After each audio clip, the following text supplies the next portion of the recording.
ဒီမောင်turn 3ကိုတတိထားနော် turn 3ကိုဝင်လို့ရှိရင်အလဲကနေဝင်ဘယ်ဘက်ကမဝင်နဲ့ gear 2နဲ့ဝင် gear 2နဲ့ဒီပါ30%လောက်ဆွဲတာနော်ဖြည်းဖြည်းချင်းဝင်သွားပြီးရင်ထွက်လို့ရှိရင်ဟိုဘက်ညာ U turn လုပ်တယ်မလားဒီက U turn နဲ့ turn 3อ่ะဒီမှာနှစ်ခုပဲ gear စရမယ် turn 3ရယ် turn 12ရယ်နှစ်ခု gear စအဲ့ဒါမောက်တဲ့နေရာများနော် turn 10အဲ့ဒါမှာမောက်တယ်နော် turn 3ဝင်လို့ရှိရင်အလဲကဝင်ပြီးတော့ဖြည်းဖြည်းအလဲအိတ်ပိတ်ကိုမထိစေနဲ့နော်အလဲနဲ့ဖြည်းဖြည်းဝင်ပြီးတော့ဘယ်ဘက်ကကိုထွက်သွား turn 3မှာညာတော့မဝင်နဲ့ညာဝင်ပြီးလီဗာဖွင့်လိုက်လို့ရှိရင်စလစ်ဖြစ်သွားမယ်ဟုတ်ကဲ့အရင်ဆုံးပထမနှစ်ပတ်ကိုတာယာပူအောင်စောင့်နော်တာယာ80 degree ရှင်းလာလို့ရှိရင်တော့စီးလာလိမ့်မယ်နောက်ပြီးစီးလာဝင်လို့ရှိရင်စီးလာလို့ရှိရင်အဲ့ကြမှာနည်းနည်းပို့ပြီးတော့ပါဝါထည့်ပေးဟုတ်ကဲ့လုံးမဆိုလို့ရှိရင်ဖွင့်လိုက်လို့ရှိရင်တာယာအင်းစလစ်ဖြစ်သွားလိမ့်မယ်နော် turn 3 turn 12ကိုဟိုဘက်တော့ဒီကဝင်လာလို့ရှိရင် brake ကိုဆွဲတယ်မလားဆွဲပြီးဘယ်ဘက်ကိုယူလိုက်နော်ဘယ်ဘက်ကိုယူပြီးလို့ရှိရင်အထဲကိုညာဘက်ကိုဖက်ခနဲ့ဝင်ပြီးတော့ဟိုဘက်ကိုကျွန်းထွက်သွားအဲ့မှာပေါပါဖွင့်လို့ရတယ်စိုက်က TC ပါလား C ပါ C မဟုတ် traction control ပါလားပြောတာ traction ပါတယ်ပါအစစ်ပါဟုတ်ကဲ့ဟိုတိတ်မသုံးနဲ့နော်ဟုတ်ကဲ့ braking point သုံး traction ကုန်လို့ရှိရင်ဘင်းကတော့ brake ကမအောက်တော့ဘူးနော် ABS ဆို traction လို့ပါရင်တော့တော်ထိန်းလာတော့ကိုယ်ထိန်းလို့မရစိုက်ကကိုပြန်ထိန်းနေလိမ့်မယ်ဟုတ်ကဲ့ဒါကသတိထားနော် turn 3ရယ် turn 12ရယ်အရင်ဆုံးနှစ်ပတ်ကိုတာယာပေါ်မောင်းအရင်မဆွဲနဲ့ဟုတ်ကဲ့ okay ဟုတ်ကဲ့ thank you ကဲအဲ့ဒါဆရာဟန်နေအောင်ပါနော်တင်ကျော်လျှော်သလားအောက်ပိုင်းကအရင်ရေးကြည့်တယ်ဟုတ်ကဲ့အောက်ပိုင်းရေးလိုက်တော့မလားဟာခွာစတိကတော့ကနေလေလေတော့ရင်တတိထားဒါရက်သူတို့ဆွဲချနေလိမ့်မယ်သလားဟုတ်ကဲ့ကင်မရာပါတော့လေအောက်ဒီကလေရန်တို့တော့ဆွဲချကောင်းရုပ်ချက်တတိထားတော့ဟုတ်ကဲ့ဟုတ်ကဲ့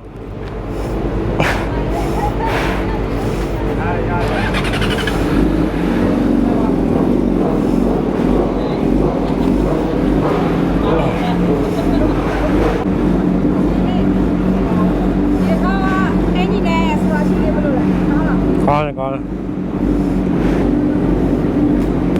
လေချိန်ပြီးသွားပြီလားလေချိန်ရမှာမပါလာဘူးချိန်ရမှာပါလားဟုတ်ကျရှော့ထားတယ်ဟောရှော့ထား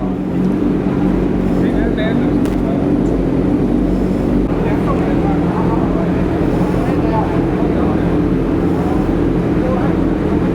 วันนี้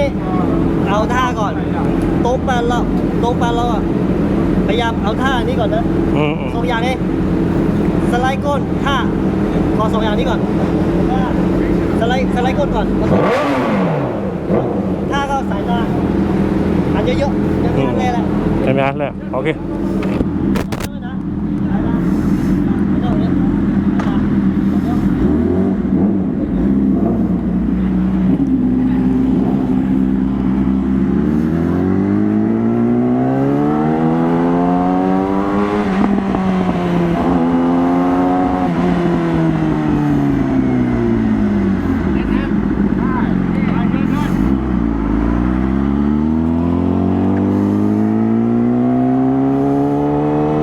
အခုမှ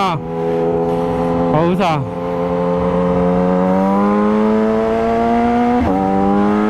အစစ်လေးနေပါနော်ခဏနဲ့တိုက်ပြီးမတန်လို့ဖြစ်နေတယ်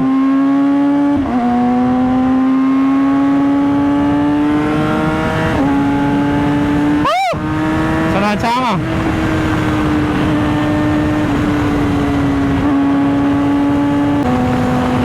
ပြပေးမဲ့လူမရှိတော့အဆင်မပြေဘူးအဖေကိုခုနကအနေအောင်တော့နည်းနည်းတော့ပြောလာ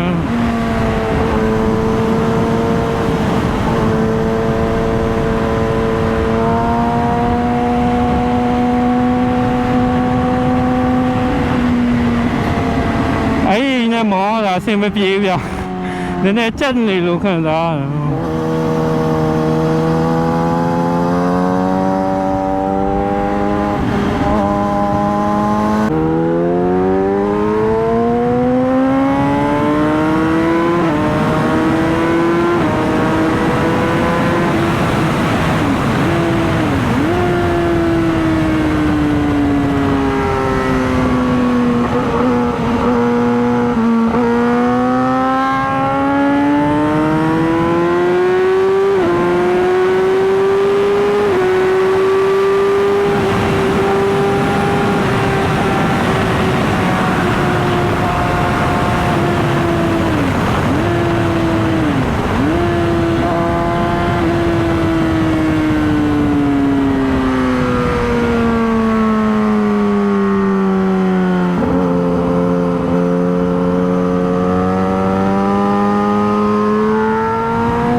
KTM โอ้ดูกติไอ้ว่ะไม่เม้งเลยเนาะ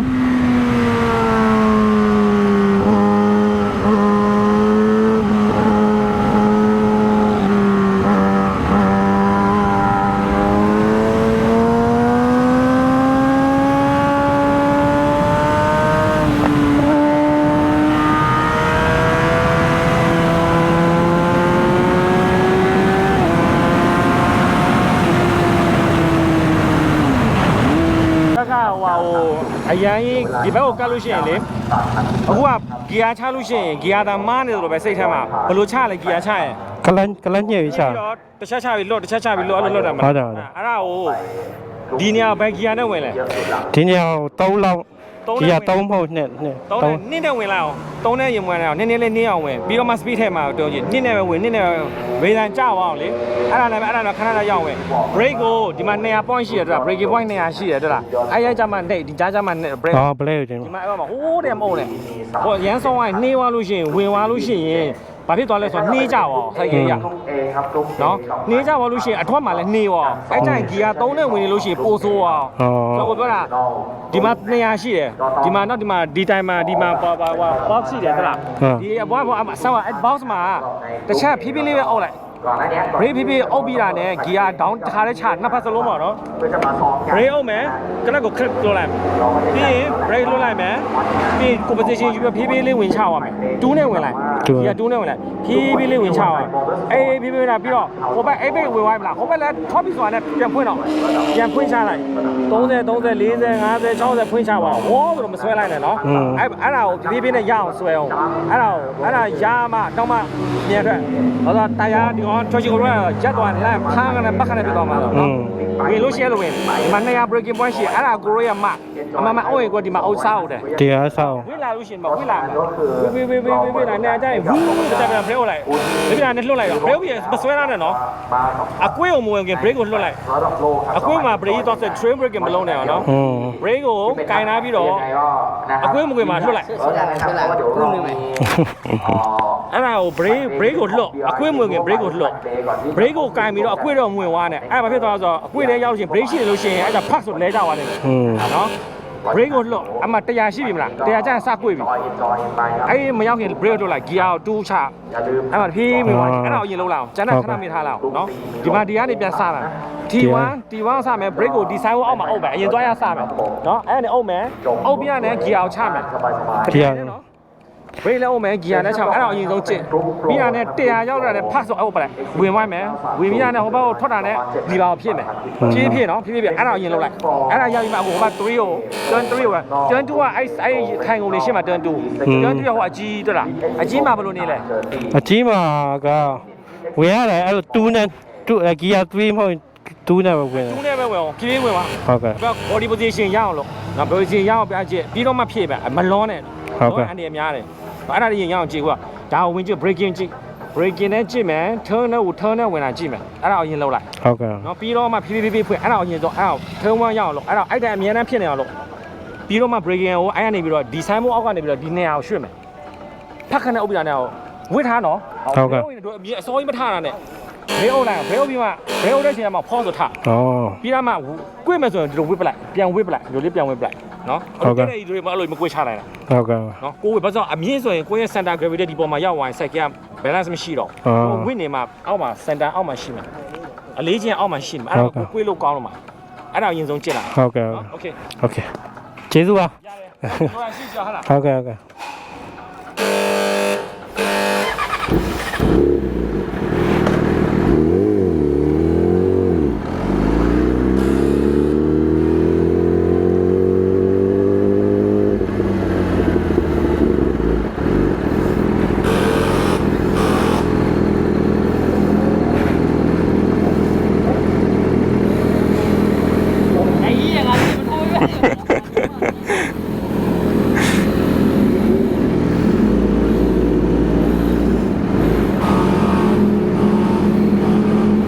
ပြီးတော့ဒီကျွန်တော်တို့အဲ့ဒီနဲ့မောင်းတမျိုးကြီးနော်အခုမှစမောင်းပြီးတော့အဲ့ဒီနဲ့တမျိုးကြီးဖြစ်နေ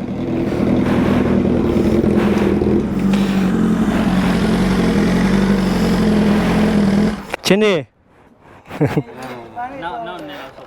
ဘယ်နှုန်းလဲ သူကမျိုးဖင်လေးတော့လောက်ဆွေးပြီးကွဲမှာဖင်မဆွေးဘူး ဟုတ် ဒီဖရန်စီရတယ်ဟော ခီယာကြီးပါထိုးလို့အဆင်မပြေနော်မျိုးကြီး ဟုတ်တယ်အဲ့ဒါကြောင့်မို့သူတို့ပိတ်နေနေတာဟုတ်လားဒီကောင်တုံးနေတယ်